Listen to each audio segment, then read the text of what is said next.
Sini, sini. Ya.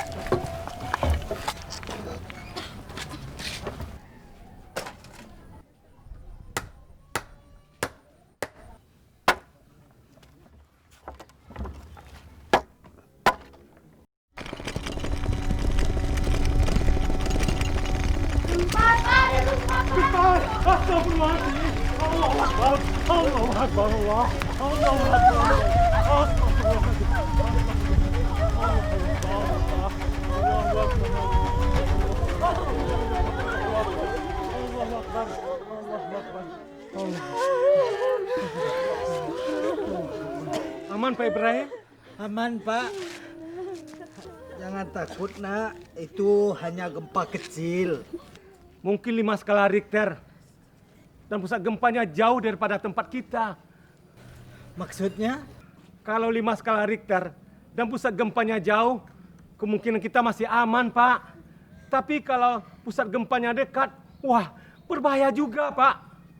Kalau yang kemarin, bagaimana? Wah, dahsyat itu, Pak, dahsyat. Sudahlah, gempanya besar dan pusat gempanya dekat dengan kita.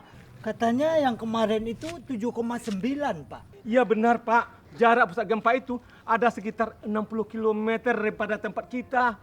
Makanya kemarin itu banyak rumah-rumah yang pada roboh, Pak. Oh, rumah saya hancur malah.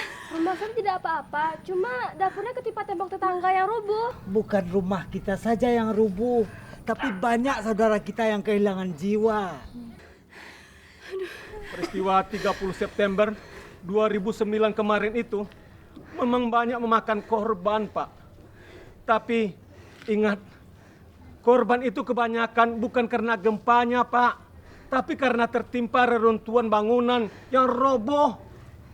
Nah, sekarang kita lihat rumah kita masing-masing. Apa rumah kita sudah aman atau tidak? Ayo, ayo. Ya. Gempa 30 September 2009 dengan kekuatan 7,9 skala Richter menyebabkan 1.995 korban jiwa di Sumatera Barat.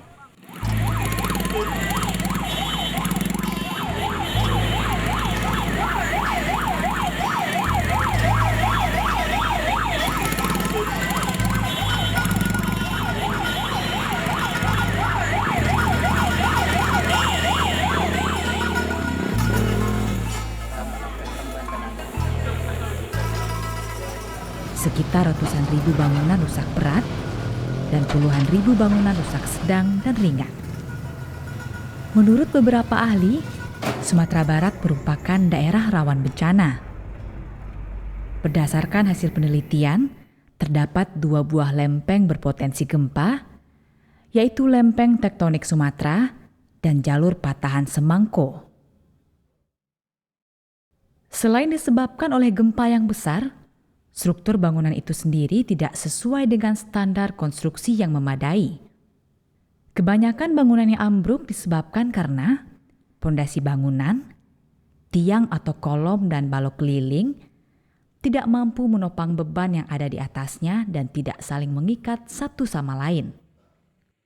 Sehingga saat terjadi gempa, bangunan tersebut tidak menjadi satu kesatuan dan mudah tercerai-berai. Dibandingkan dengan rumah ini yang cukup kuat menahan goncangan gempa. Kerentanan lingkungan di sekitar kita juga salah satu penyebab timbulnya korban. Seperti lokasi yang berada di daerah rawan longsor, bangunan yang ada di sekitar kita terlalu berdekatan, bangunan yang berada di atas tanah lunak atau kurang dipadatkan. Mimin, bela, keong, keong, di mana-mana.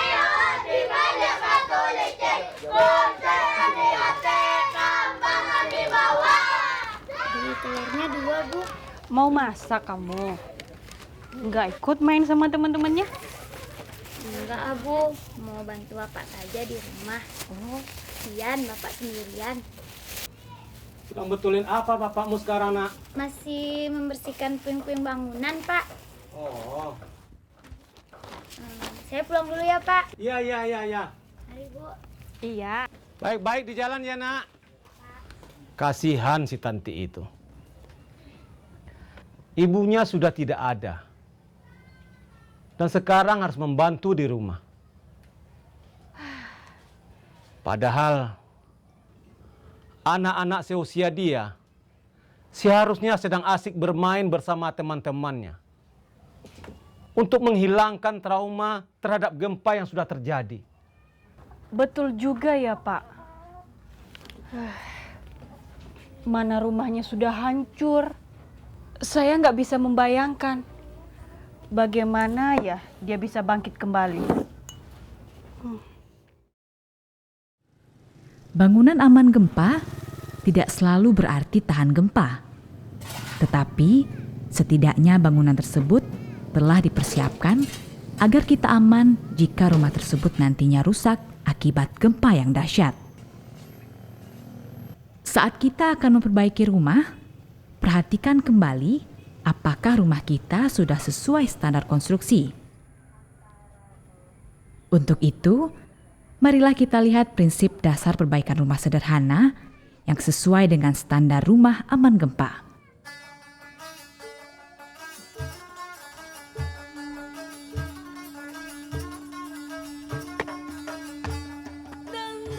Pondasi bangunan.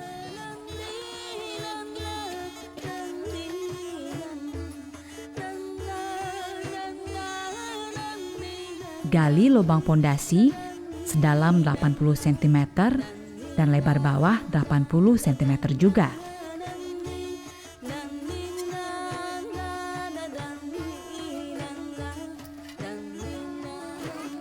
Taburkan pasir pada dasar lubang pondasi apabila pondasi agak becek.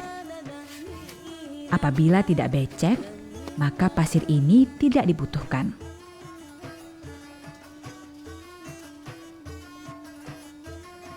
Letakkan satu lapis batu kosong sebagai dasar pondasi.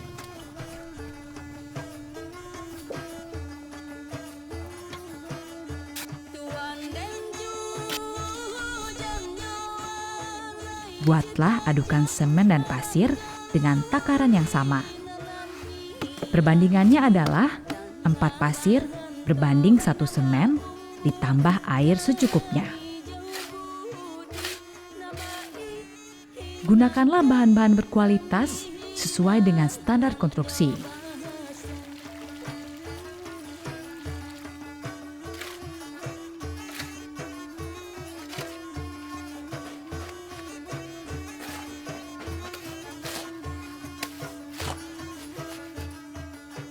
Adukan semen dan pasir diletakkan di atas batu kosong untuk merekatkan batu kosong dan batu pondasi. Ingat juga untuk menanamkan satu batang besi jangkar diameter 10 mm yang dilengkungkan tiap ujungnya ke dalam pondasi.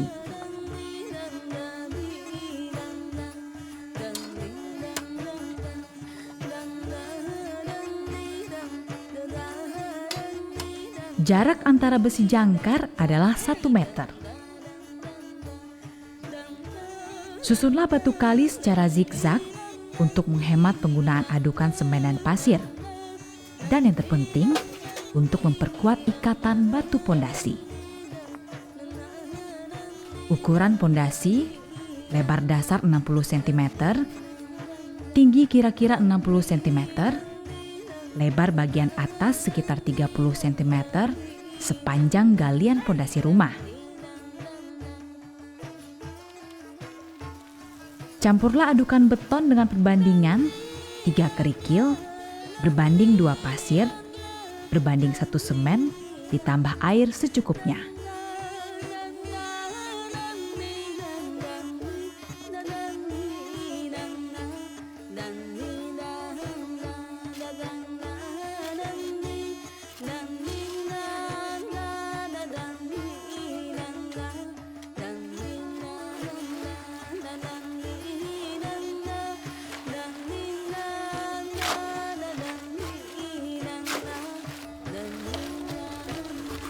Di sekeliling besi diisi adukan beton.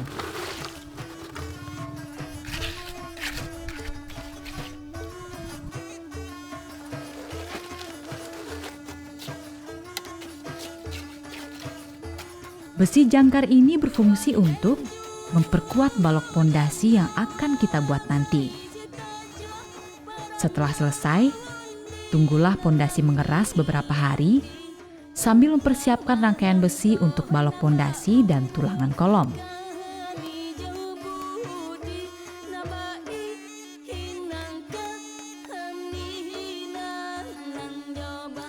Merangkai tulangan. Tulangan yang digunakan untuk balok pondasi maupun kolom berdiameter 10 mm. Untuk balok pondasi, buatlah sengkang berdiameter 8 mm dengan ukuran 13 cm kali 18 cm sebanyak yang kita butuhkan. Jarak antar sengkang 15 cm. Untuk tulangan kolom, buatlah sengkang berdiameter 8 mm dengan ukuran 10 cm kali 10 cm sesuai dengan kebutuhan.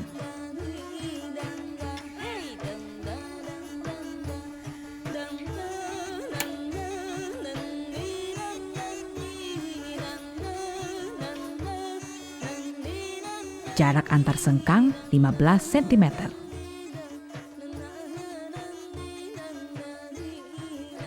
Ikatlah masing-masing sengkang pada besi berdiameter 10 mm dengan ujungnya dibengkokkan 135 derajat atau sampai masuk ke dalam, sehingga mengikat tulangan kolom agar tidak mudah terlepas apabila terjadi goncangan.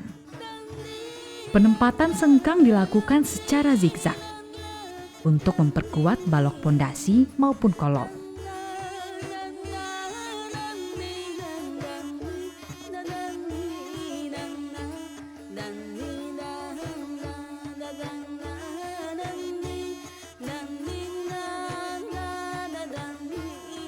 Memasang balok pondasi dan kolom. Ujung masing-masing rangka balok pondasi maupun tulangan kolom dilengkungkan sepanjang 40 cm sebagai pengikat antar tulangan. Pada pertemuan sudut, kaitkan antar rangka balok pondasi. Pasanglah rangka tulangan kolom di sudut sambungan balok dengan membuka sengkang balok pondasi terlebih dahulu. Besi-besi ini diwarnai untuk memperjelas hubungan masing-masing ikatan balok pondasi dan kolom. Pada sambungan tengah, kaitkan juga antar rangka balok pondasi. Tambahkan besi penopang pada bagian tengah. Pasanglah rangka tulangan kolom di pertemuan sambungan balok.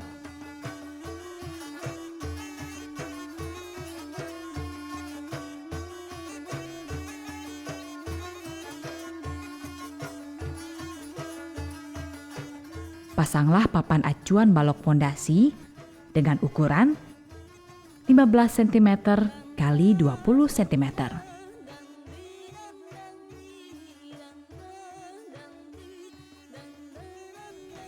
Pengecoran balok pondasi. Aduklah berulang-ulang untuk mendapatkan kualitas yang baik. Ini adalah contoh adukan beton yang baik. Dan ini terlalu encer atau kurang baik. Proses pengecoran harus dilakukan sekaligus agar coran keliling menyatu dan kuat.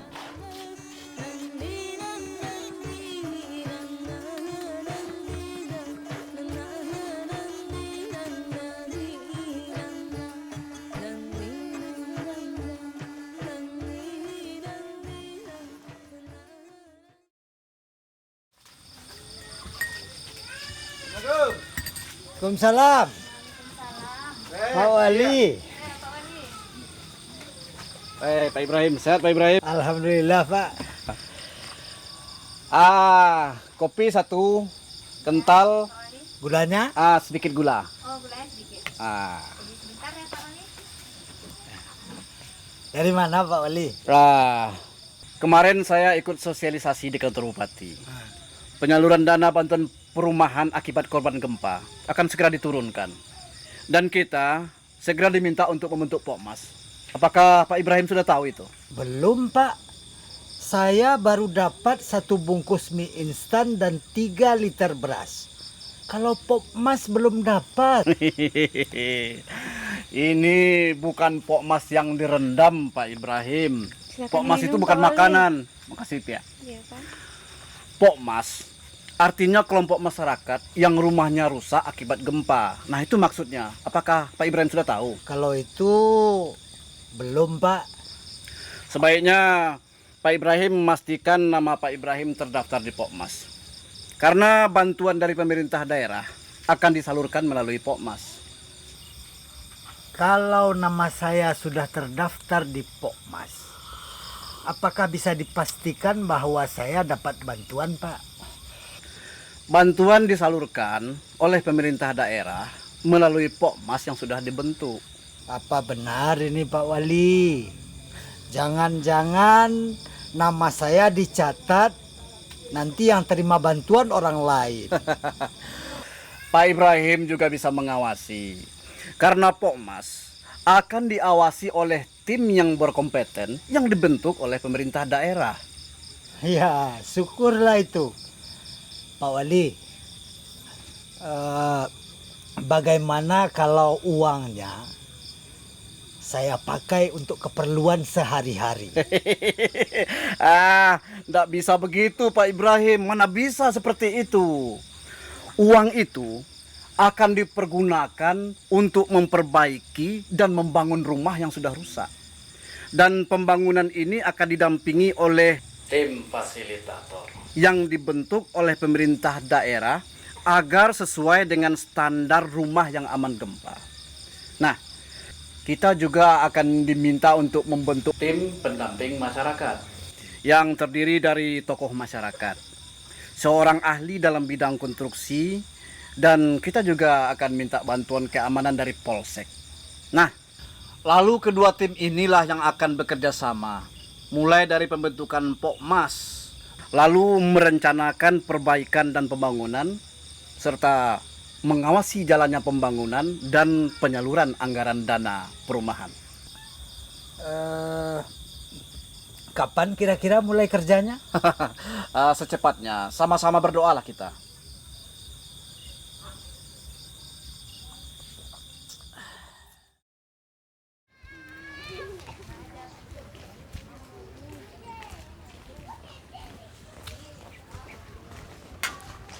Wah, sudah mulai ya Bu? Iya, Pak. Daripada lama-lama di tenda. Lebih baik rumah ini diselesaikan dan dibangun secara bertahap, Pak. Ini mau membangun gedung atau rumah bertingkat? Kok besinya banyak sekali? Ini tidak banyak, Pak. Memang standarnya seperti ini. Maksudnya? Besi ini memang sudah sesuai dengan standar minimal bangunan tahan gempa, Bang. Karena kalau kita lihat ini besinya ukurannya 10 mm yang tegak ini. Kemudian ada diikat, ini disebut bagel, untuk menahan supaya besi ini tidak lepas. Nah, ini ukurannya 8 mm minimal. Nah, kemudian kita lihat di sini ada angker. Nah, angker ini gunanya untuk menahan bata ini supaya tidak lepas kalau digoncang gempa. Nah, jadi kalau kita berada di daerah rawan gempa, kita perlu besi yang cukup ya, supaya kalau digoyang oleh gempa, nah bangunan kita ini tidak roboh. Nah, jadi ini penting nih Pak, yang angker ini Pak.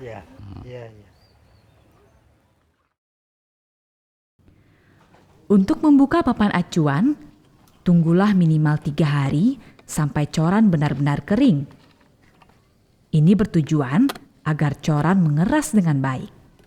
Lakukan juga penyiraman secara berkala untuk menghindari penguapan coran akibat panas matahari. Untuk pemasangan tembok rumah, rendamlah batu bata sampai jenuh. Ini bertujuan agar batu bata dapat menyerap campuran semen dan pasir secara efektif. Buatlah ukuran tegak lurus dengan menggunakan benang dan pemberat sebagai acuan pemasangan batu bata. Siapkan adukan semen dan pasir sebagai perekat batu bata.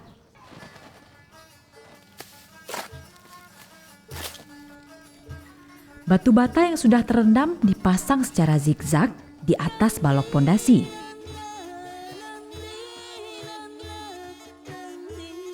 Setiap 6 lapis batu bata, pasanglah besi jangkar berdiameter 10 mm sepanjang 40 cm. Ini bertujuan untuk mengikat dinding batu bata dengan tiang kolom agar dinding dan kolom menyatu.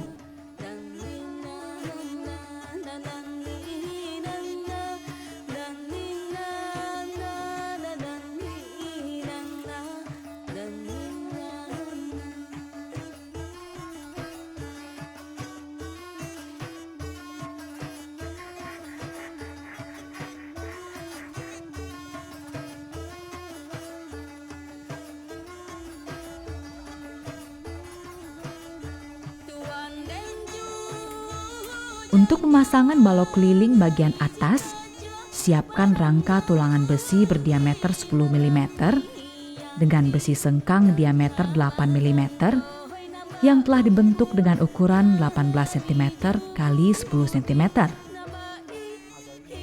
Jarak masing-masing besi sengkang adalah 15 cm. Pembuatan balok keliling ini sama dengan proses pembuatan balok pondasi.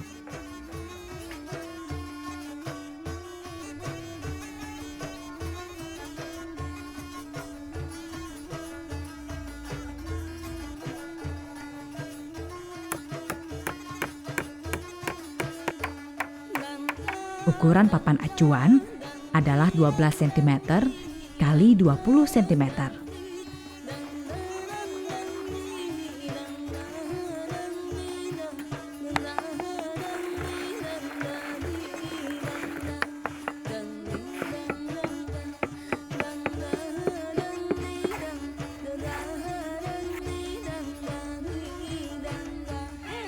Papan acuan bisa dilepas setelah 3 hari agar proses pengeringan berjalan lebih efektif.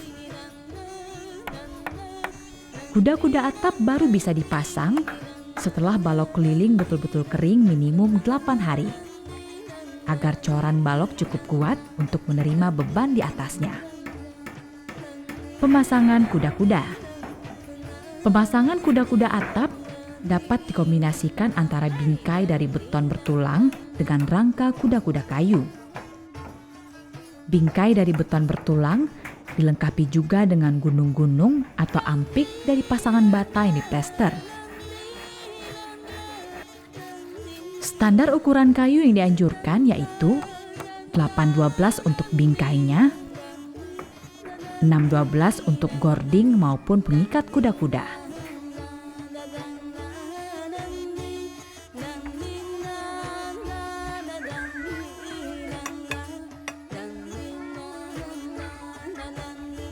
Sambungan masing-masing rangka kuda-kuda kayu harus dipastikan saling mengikat dengan kuat, yaitu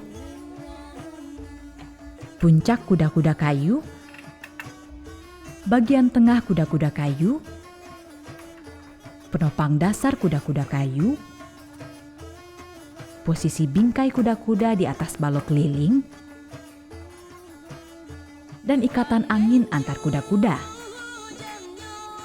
Semua kuda-kuda harus terikat oleh besi jangkar dari balok keliling. Intinya, ikatan kuda-kuda ini harus benar-benar kuat atau saling mengikat satu sama lain. Komponen-komponen bangunan seperti besi jangkar, sengkang, pertemuan balok pondasi, besi jangkar pada tembok, penopang kuda-kuda dan kuda-kuda, mengikat menjadi satu kesatuan sehingga tidak mudah rubuh saat gempa terjadi.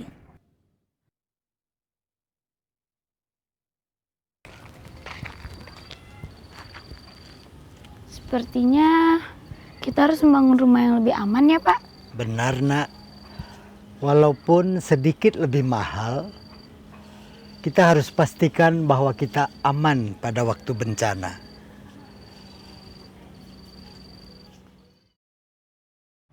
Poster-poster maupun buku-buku tentang pembangunan rumah aman gempa bisa juga didapatkan di klinik konstruksi terdekat di tempat Anda. Gempa memang sebuah musibah. Ketika kita menerima musibah ini, selain daripada kita siap secara fisik, harus mental kita juga didekatkan kepada Tuhan.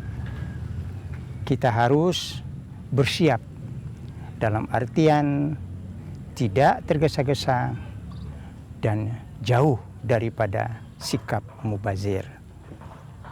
Berdoa dan berusaha. Inilah tenaga yang paling baik di dalam menghadapi gempa. Untuk menghadapi bencana yang bisa terjadi kapan saja, kita harus mempersiapkan bangunan tempat kita berlindung. Persoalan gempa di luar kekuasaan kita, tapi tempat kita berlindung adalah tanggung jawab kita. Jadi bukan gempanya, tetapi bangunannya.